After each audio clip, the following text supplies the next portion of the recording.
Okay, we back. Episode 10, special episode. We got our brother in the building.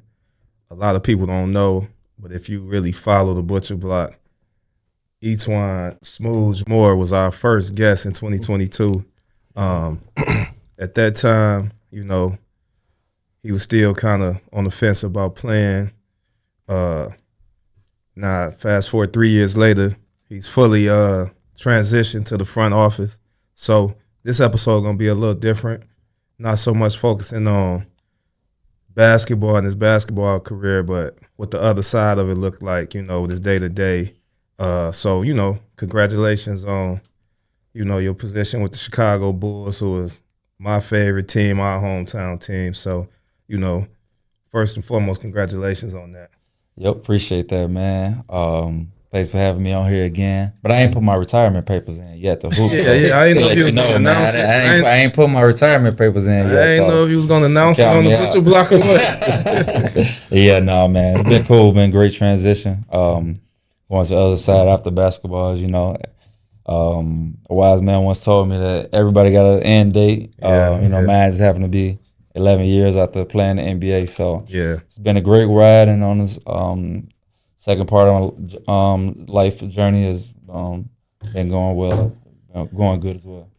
Okay, what's some of the things that you miss about playing? Because being a former athlete, we all got that competitive drive still in us. It never leaves. So you almost got to find something to replace that. You see a lot of guys struggle with that when they can't figure out what's next and what to do with themselves. So what's some of the things that you miss about playing? I think just one of them, number one, is about playing, just the brotherhood and the daily conversations going into the locker room every day. Yeah. Airplane rides, we talking and y'all chopping it up, and y'all telling stories. You get to know your teammates. I think just that everyday part. You miss, you don't get. Then the competitive part, like you said. Yeah. You got to find something else to replace that competitive drive because it's in you. Yeah. Ain't no way you do it for. I've been playing basketball. I've been 4 years old. No way you can do it for 30 years of your life and a majority of your life, and it just go away. I mean, you still always have that drive, and you got to try to channel it and put it into something else. So did you know that you wanted to kind of stay around the game? Did you know that kind of early on in your career, or was that something that kind of came a little bit later? I mean, early on in my career, no, I definitely didn't know it. I was just trying to stay on the team early on. But I would say like my last 3 years being in the league, where I was more sort of a vet on the team, and just seeing how everything operate, and sometimes where I wasn't playing as much, so you get to sit back and you get to evaluate the whole team. You get to evaluate the star players, why people playing, why people not. Yeah. You looking and seeing what the coach is doing. So just evaluating all that and just having that knowledge of being in different situations, being on different teams, being on some really good teams, towards the end, being in Phoenix where we went to the championship. That experience was definitely a great one for me. A lot of big learning experience. So just being in all those situations, I'm like, man, I got all this knowledge and experience, why not put it to use? So you spoke on being a vet, later in your career. Was it any of the, vets that kind of took you under their wing that you was able to reach out to towards the end of, we're not saying you done, but towards the end, your final few years playing? Did you have any vets that you was able to reach out to and ask, what they thought about getting into the front office, what they thought would be a good fit for you, what they thought, would be a good transition for you? Oh yeah, I got two guys. I got fortunate to be on some really good teams and have some really good vets. Yeah. But two guys especially, they're also, there's not many players that's doing a lot of front office work, but one, Jameer Nelson, he just got promoted to be assistant GM. That's huge. Okay. And then Nazi Muhammad. Our time when we was in Chicago. Yeah. I was playing for the Bulls. We was pretty tight. And man, I hit those guys up. Just for advice. Hit them up for advice. See how it is. Ask questions, and they was always there to answer the phone for me. And those those relationships, like I said, once again, you just never know where it takes Yeah. you. And those two guys have been some good big brothers for me. Okay. And so, working for your hometown team, do you feel any added pressure because also you played here for a few years? People recognize your face here, so with the Bulls kind of being, we kind of play in, the Middle last of the few pack. years, middle of the so pack team. do you feel the pressure walking around, and the people that do know you in the front office, like, Right. man, you feel like you got to answer questions or you got to give a fan some kind of hope. Do you feel a little more pressure being at home? No, not at all. For me, it's just like an exciting challenge. Yeah. Try to just bring my input. Like I said, once again, just bring my experience. For me, it's just pretty cool. Like I said, not a whole lot of players is looking to get into to this space, and when they see me, it's more of a respect factor. They're like, oh man, it's cool. More people like Yeah.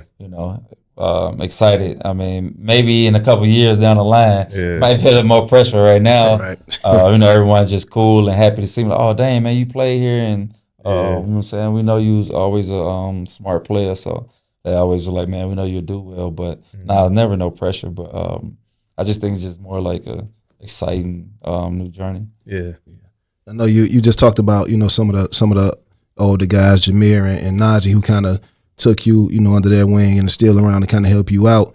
I know recently you were just at the combine, with the college guys. What would be some of your advice you would give to a player just coming into the league, with your 11 years of experience? Man, one thing, I know guys getting NIL, getting a little paid now, a lot different than obviously when I was playing. Maybe got some pizza at most, some free pizza. Like, we weren't getting paid. I would just say, man, you always got to prove yourself. Every step of the way. Like, nobody care what you did in high school. Nobody care what you did in college. Coming in as a rookie, you got to prove yourself. You're trying to go to that same contract, you got to prove yourself. You're trying to be an all-star. It's like every step of the way, like, never get complacent. Yeah. Especially for those guys at the top. Man, it's never ending. Like, every year is always a new challenge. You gotta stay motivated. Oh yeah, for sure. Always got to prove yourself. Nothing handed to you. Yeah, I mean that was a kind of a great segue. You talking about NIL? Do you guys see any difference in player attitudes and kind of coming into the combine, or kind of in the draft process with players coming in have made so much money?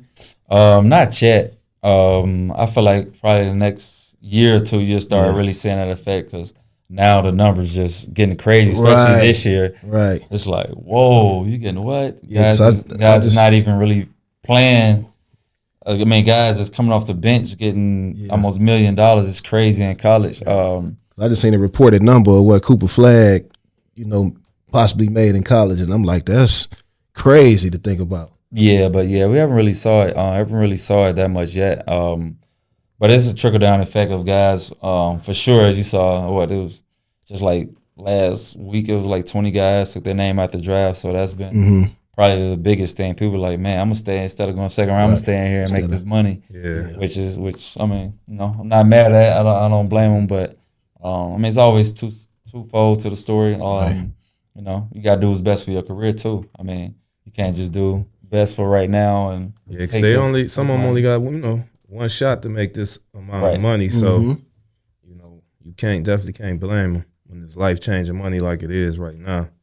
Yeah, but if you got a chance to get in a good situation, being draft too at the same time. Yeah, everybody's situation different. Yeah, that's true. You know what I'm saying?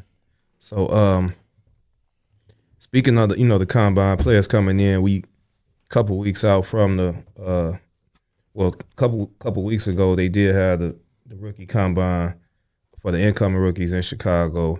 I don't know how much you privy to be able to say, but was there anybody that jumped off the gym for you, or like kind of caught your eye that might have surprised you or something?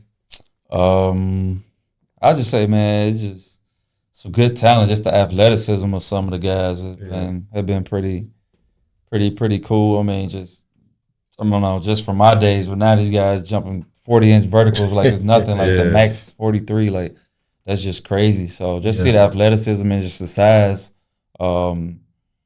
and they're like the bodies developed that guys coming out 18, 19, the maturity of you know, or they physical development is just crazy. I just see like that's just a big difference. Yeah. I'm like, man, I was only 195 pounds coming out of college. These guys coming out stacked 210 already. So just seeing that difference has been pretty cool. Okay. Just speaking on the combine too, before we get off the combine, like is it a thing? Can players come to the combine and just make a name for themselves and jump crazy high in the draft, or is it kind of just kind of based off your college tape and everybody just because we see that in football, right? We see that every year. Some guys, at some the freak, combine, somebody come have a freak athlete. Have a crazy combine and they just jump, top 10 or something like. Is that a thing in basketball? I don't think that high because guys, I mean, you see everyone now. Like, right. It's different. Like back in the day, like, oh man, if you here, ain't nobody gonna know if you're at a small school. Now, you got apps on your phone, you got every social media, you got, so many scouts and people at every game. So everyone's almost being seen all the time. So it's not a whole lot of element of surprise, more so. But I mean, it is some guys that can jump, but not that drastic. Where it's like, all right, cool, an unheard of guy go to like top 10. That's just kind of crazy. But yeah, the combine, more so, just kind of reaffirm kind of what you saw. And then like sometimes like some people probably you can't see every single person. Sometimes in person, so a lot of times you just seeing guys on film, so it's kind of cool to see them in person. Like, okay, yeah, they got him listed at 6'6", but I see him in person, like, nah, he look like he more about 6'4", so kind of seeing them measurements. And I know last year was your first year with the Bulls. You was kind of doing, remote. You weren't required to be actually in the facility as much, but just this being your first off season, I seen you've been here a lot more involved. So with the pick, I don't know how much input you have with the Bulls number 12 pick, but with you being involved, are you gonna take this personal? Or is this one that you really gonna feel like, okay, this is my first time giving input? Is this a guy that you gonna feel like he got to succeed? I mean, even though it's my first year, I mean, I definitely want to give my input. I don't got the last say, so I ain't the highest guy on the totem pole, but I'm saying I definitely give my input, what I think. And there's some talent out there. There's some guys, as you know, that go mid first round is better than a lot of guys that's pick top 5 sometimes. So you just never know. But yeah, this one, all you say is I'm gonna take it personal. I mean, I don't know. Like you said, I mean, it's a lottery and a gamble for a reason. Ain't nothing guaranteed. So, but it's just pretty cool to go through the process, man. It'll be pretty cool just to go sit in the draft room, see the process, learn, and see how it got me. So obviously, I was drafted. Been on the other side, 55th. We was there all night. But it's kind of cool to be on the other on the opposite side. With you being, all the way on the other side now, as a former player, what do you think about the conversation about the amount of 3-point shooting, possibly hurting the viewership? Is that a real thing and kind of like, real NBA circles and, with you being on the other side of the game, is that a real thing that's being talked about right now? I mean, I think it's just different, just varies from team to team. I don't think overall, I don't think we worry about viewership. I mean, I think that's more of the commissioner and those guys that try to, that worry about that. But I think it just varies team to team. I think, obviously they want the game to be free flowing, to be exciting. I mean, I like the playoffs. I like where it's at. This playoffs been pretty physical. It's been a lot different than a regular season. It make it even harder now to watch regular season ball, seeing the playoffs. You know what I'm saying? It's already be tough, because we used to pick up at like Christmas. Now it's kind of maybe February, but now it's looking like a lot of people's probably gonna wait till the playoffs. Yeah, it's definitely picked up. Just the physicality of the game. Man, the competitiveness. Like you seeing guys every night, like coming out with a chip on their shoulder. So man, it's just been exciting for this playoff run. I hope we can kind of put a little bit of that into the regular season, but I understand like you don't want guys getting hurt and having to do that for an 82 game season. Guys getting banged up with all that physicality. So I mean, so with that kind of leads into my next question. Like, do you ever see the NBA shortening the season? Like this year, you got you got Dame go down with a major injury. You got Tatum go down with a major injury. And it's like if you look at them, like Tatum coming off of super long playoff runs, Olympics, another playoff run. Like, do you ever see a season just kind of getting shortened? And, this kind of being a real thing in the NBA, like, we losing stars and, maybe it's the wear and tear.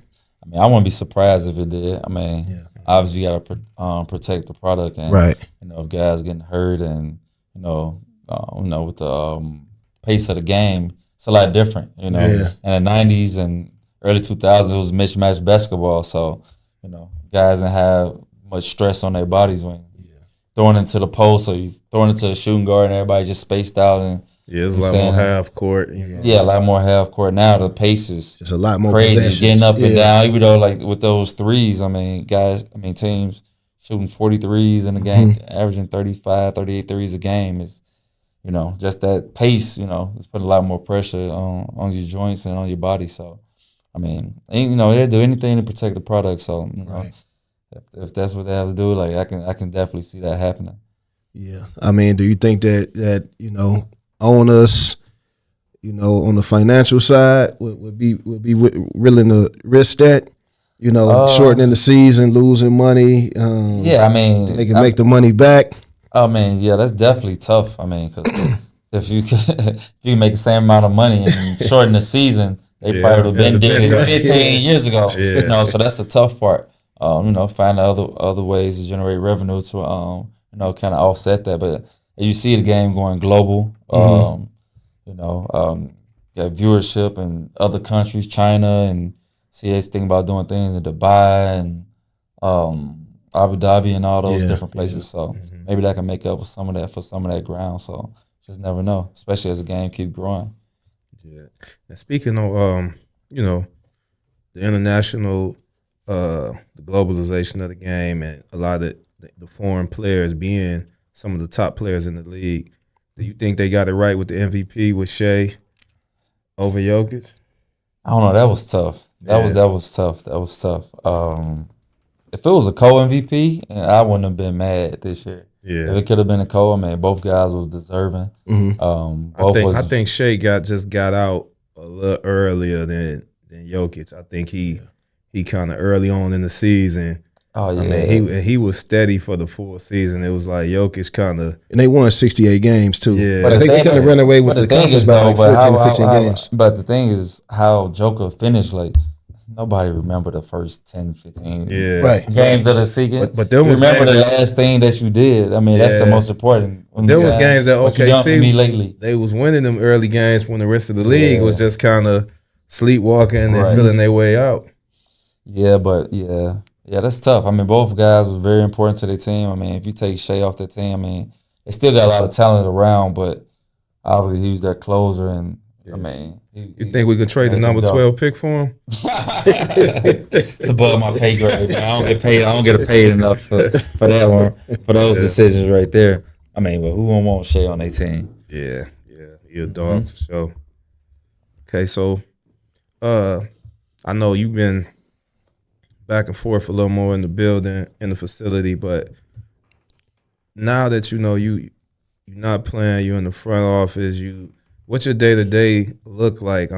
See you spend a lot of time, with your daughter, with the family, traveling with her. So just, for, like you said, the last 30 years, of course, you weren't a pro, but from college to pro to now, what is your day-to-day like? And how, much different is it from what you was used to for years of traveling and being in and out the house, and you know what I'm saying? Not being able to go to the softball games as much as, you probably wanted to. For me, it's been smooth. It's been a smooth transition, man.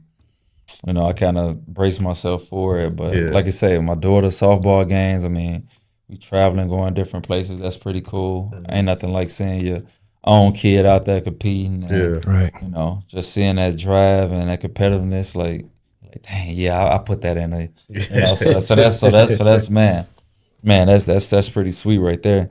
And then for me, it's just like the basketball world. Like I was already watching all the games, you know, and I got good relationship with guys. Always talking to coaches, players I played with about the game. So I'm like, man, if I'm watching all the games anyway, why not stay involved with it? Yeah. You know, but between that and then, you know, I got all my business adventures. I do aviation development. That's probably like one of my coolest things that I do.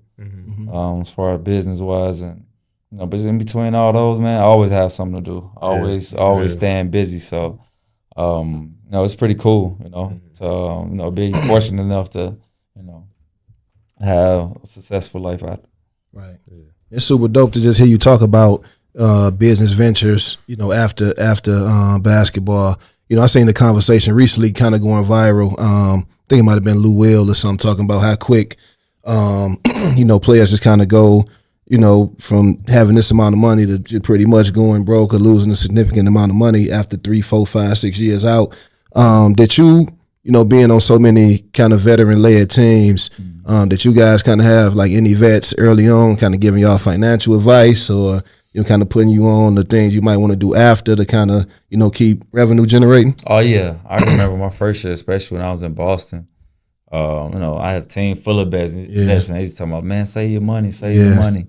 Then other places I went, you know, guys, save your money. Jameer used to always, don't waste all your money on this and that. You know, so those definitely conversations that were had. And you know, and like now, like we got a lot more financial literacy than you know than guys did have before. You know, there's like guys going broke 2-3 years after being in the league.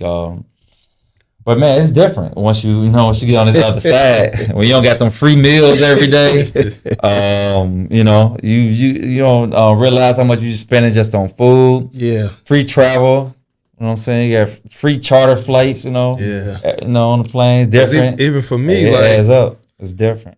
You know, moving around with you, going to games on the road is like, it's even different for me now. I was used to pulling up in the players line, walking through the back, shaking security hand, you know what I'm saying?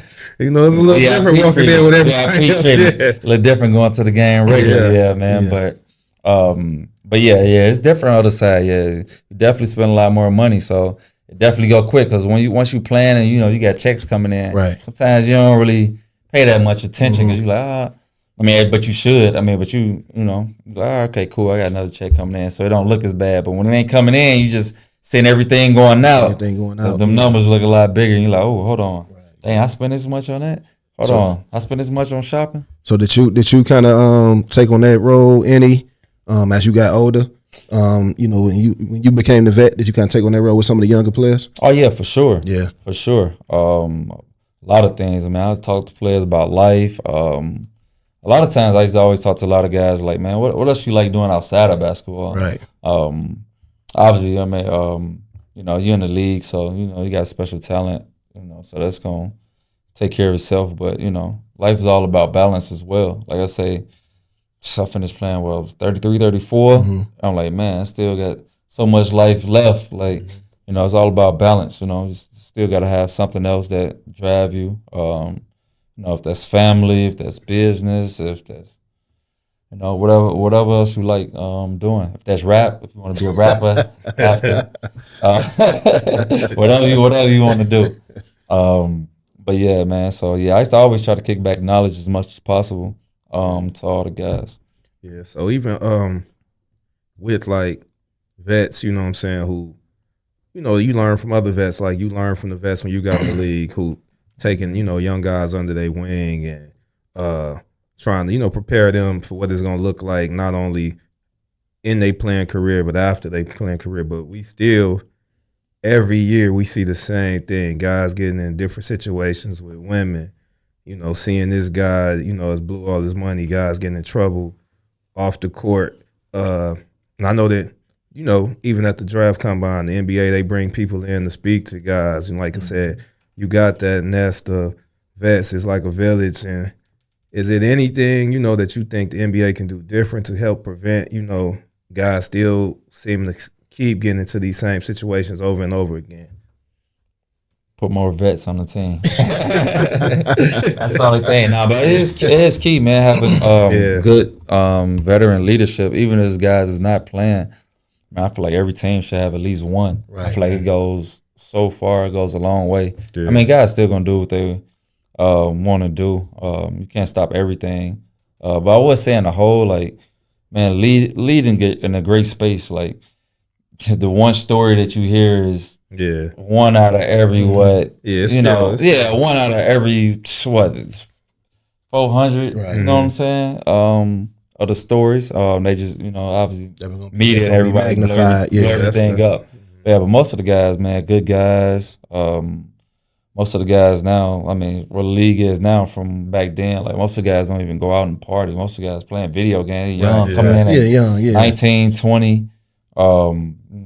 They into fashion and different stuff. So I feel like it's really in a good space. So it's not really in a bad space. Yeah.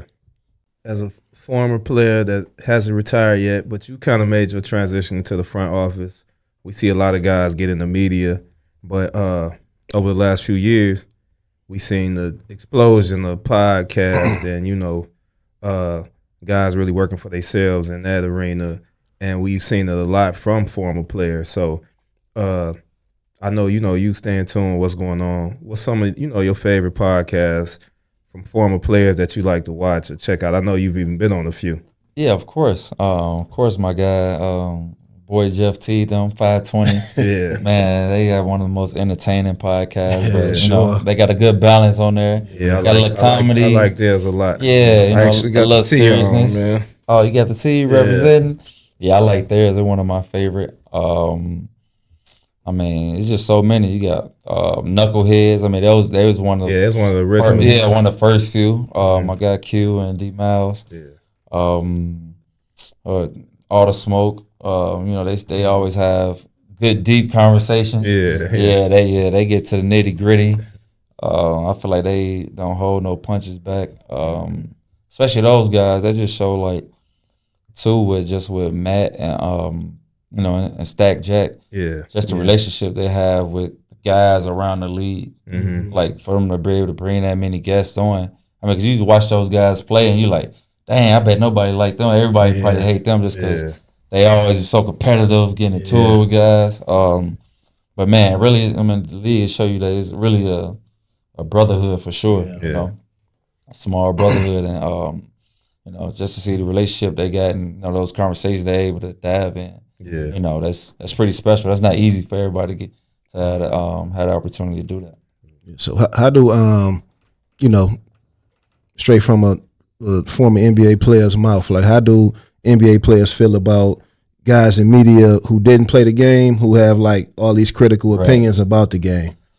I mean, it's some smart guys. Right. I mean, some of the best coaches wasn't players, So, you understand that, the media obviously is their job sometimes to, as an athlete, you got to understand it's their job to, create content. Yeah. Basically, I kind of create content, Sometimes, some of the things they say be outlandish, some of it's for takes and entertainment. But one thing I do like is that there's a lot of ex-players, on ESPN on the shows that's, hosting shows and, because they hold everyone else accountable. Yeah. They hold the other guys that are now basketball players like, okay, you just can't say this outlandish stuff without having no factual evidence or no experience or, no reliable sources or something.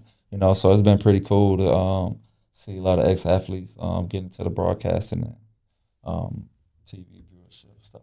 Mm-hmm. Okay, so Big Perk. Yeah, my boy Big Perk. Standing on business. Perk standing on business. Perk say big body Brunson.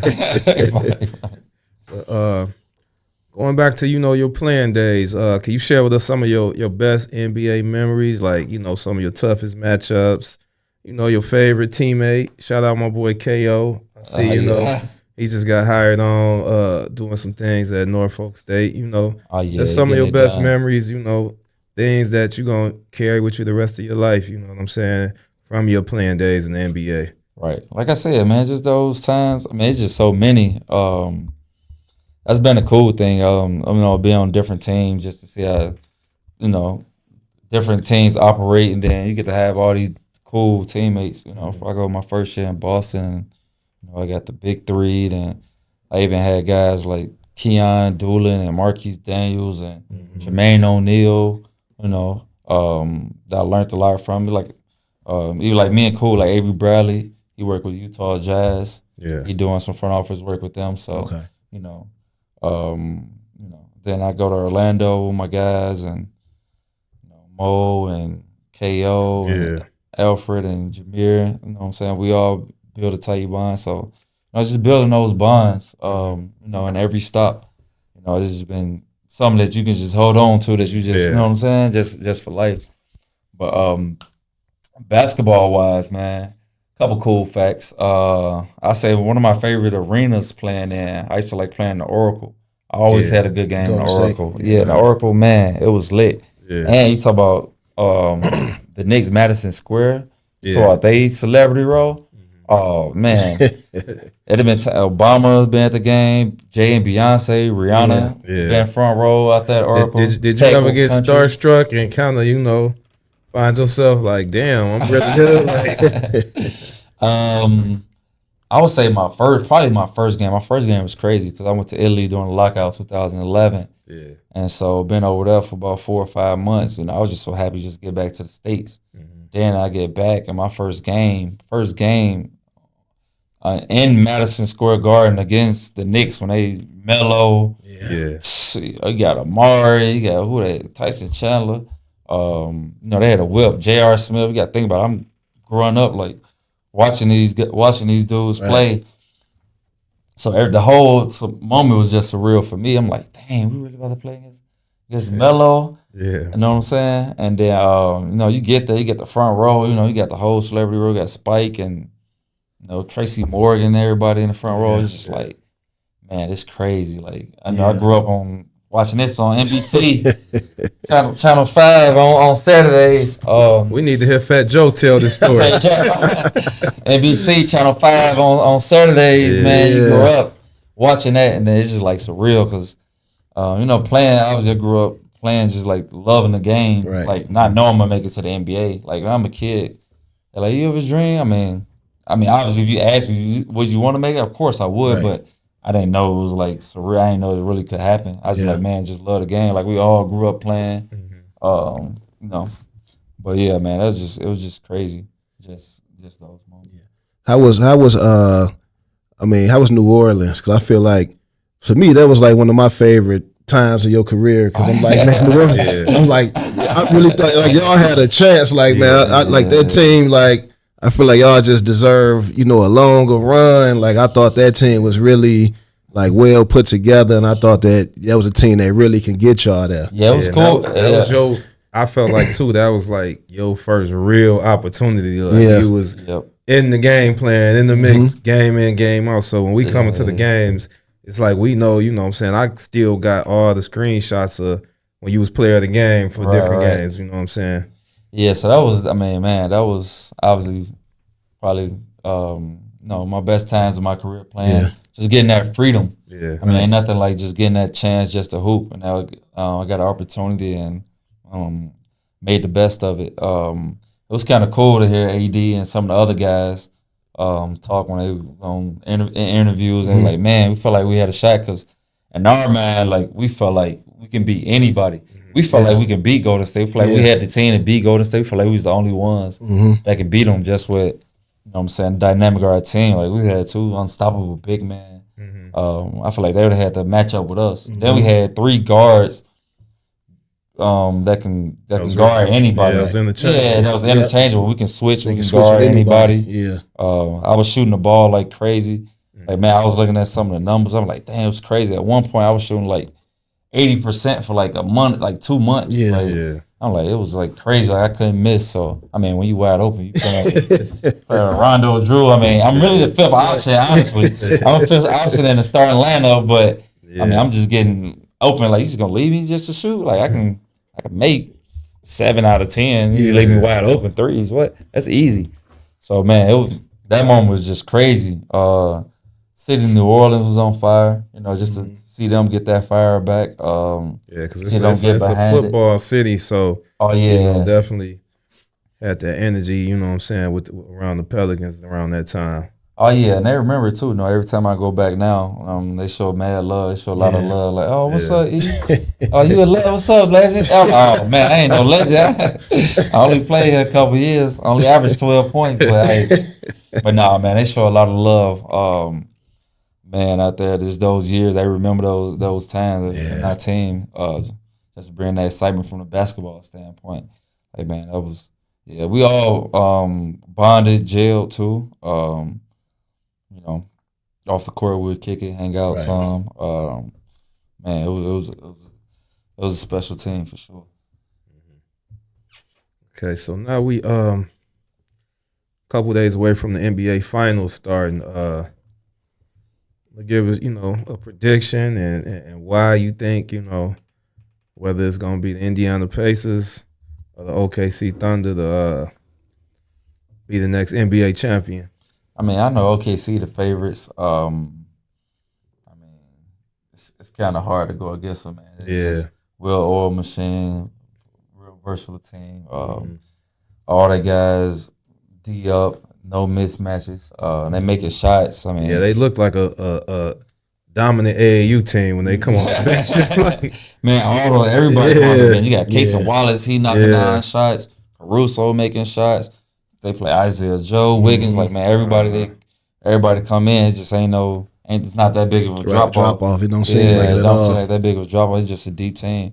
But it'd be exciting though. I mean, Indiana got a talented team as well. You know, they not gonna back down. They'll keep fighting. Down Right. 20, up 20. yeah, They still, no matter what, they know what I'm saying. they gonna play hard. They make They it. gonna play hard to the end. So They make it tough with that full court, pressure and the pace they play. So, and I mean, even if they fall short this year, I think this was a big accomplishment for them to even Right. make it through the East. So, Right. yeah, because they can say what they want. I mean, everybody got championship aspirations. yeah, but it's only gonna be you know how one. realistic it Yeah, is. for It's sure. hard. I mean, so even the Pacers, like, they probably ain't know. They probably, we thought we could, man. Yeah. Nobody knew that the Pacers was gonna make it to the championship, Mhm. But to the finals. Right. So man, just them even showing that that fight, just to even get here, get this far. Being the underdog, in multiple series, and you know what I'm saying, overcoming that. Yeah, Like that just shows a lot, man. Yeah, so I mean, it's going to be. I don't know exact years, but at least like the 6th or 7th different champion in a row. Right. So with that happening, do you think like this is officially kind of the end of the big three type of constructed teams, or you think is any more going to be any more dynasties? You think the game is kind of moving away from that with the parity, of course, in the league? I just think you're gonna need deeper teams. Yeah. I would say that. And when you get in the playoffs, a lot of times, the best team has the most unpredictable basketball. So I just think it's gonna be deeper teams for sure. Definitely gonna move away just from two players being Right. star players and just other guys that can't play. Like you're gonna need deep team to be able to play with OKC. They're not going nowhere no Yeah, time soon. yeah. And then there's other teams out there too that's just gonna keep getting better. we spoke on the NBA Finals. We see the Indiana Pacers in their team, with a lot of depth. Really got up tempo. They have an identity, but they didn't build a team through free agency, even though they did add some key free agents. So we're just seeing, like you said, teams are going to have to get deeper, but you can do it without cheating the process and saying, "Oh, I'm gonna just go sign 2 or 3 max guys." Does the success of teams like the Indiana Pacers, did that make you feel better about the position we in Chicago, the position y'all in the front office with turning things around and creating a contender? Oh yeah, for sure. Like I said, I think it's gonna get away from just having 1 or 2 players on a roster. I think you gotta build out complete teams, and that's where it's kind of trending towards. See the way those guys did it. Through draft picks, developing their own guys. That's been huge. Some of the guys that we didn't know was gonna be as good as they are, like Jalen Williams. Like Yeah. we didn't know he was gonna be as good as he was. Even the other Jalen Williams, the way he came and played defense on Joker. Yeah. That was big. Yeah. So just seeing their inner development, inner growth. Pacers as well, they did a good job of Yeah. building their team. They had a good trade, with Siakam. Yeah. I feel like that was a pivotal trade for them. But just seeing those guys build teams, I think is just what it's gonna take. True teams to go forward and make final runs and make deep playoff runs. This is our second go around at the Butcher Block. In closing, anything you want to say, anything, advice you want to give to the youth around, your neighborhood, your community, because, we saw you grow, you know what I'm saying? We all grew up with you. We saw you grow from a, Lil Smooths with the fro to, really cheering for you, rooting for you through college. Brought us a state championship in high school. Throughout your whole NBA career, I had every jersey. But now it's like, we got to respect you as a legit businessman who did it the right way, took care of your money, took care of your family, took care of your community. So, anything you want to say in closing? Yeah. I appreciate the love, the support, man. Love and support. You know what I'm saying? I know y'all always had my back. I just like to thank y'all for the love and support, throughout the years. Sure. Obviously we grew up together. On the basketball court, we playing 21-31. Y'all used to always rough me up. I just appreciate that always. And like you said, once again to the kids and people in Chicago, 219, whole area. When you do things the right way, more than likely you're gonna get positive results, man. So just keep doing things the right way. You just never know where it's gonna lead you. Never know what networks, what connections, and what life can lead you to. So keep doing things the right way and working hard, and you'll be something positive, be something successful. Yeah, there you have it, man. We do well, but the kid from Guthrie, man, he pulled up with the black V-neck from the gas station. Man, he still got it in him, though. That's how you save your money. Yeah, for sure. Hey, don't waste your cheese. There's things to be learned from watching that, but you know what I'm saying? On a serious note, man, just proud of you. I ain't gonna put it all on you, but we want to get them Bulls back, to that golden era. Pressure, man. I'm feeling a lot of heat, man. Yeah, it's about the third time, man. I'm feeling a lot of heat. Maybe we'll go viral. We're going to win 6 championships again. But, just appreciate you coming through, man. Love I got for you, your family, man. We family forever. So just thanks, man. Appreciate you. Wish you much success in whatever you got going on next. I'm going to be there with you. Hey, there you have it.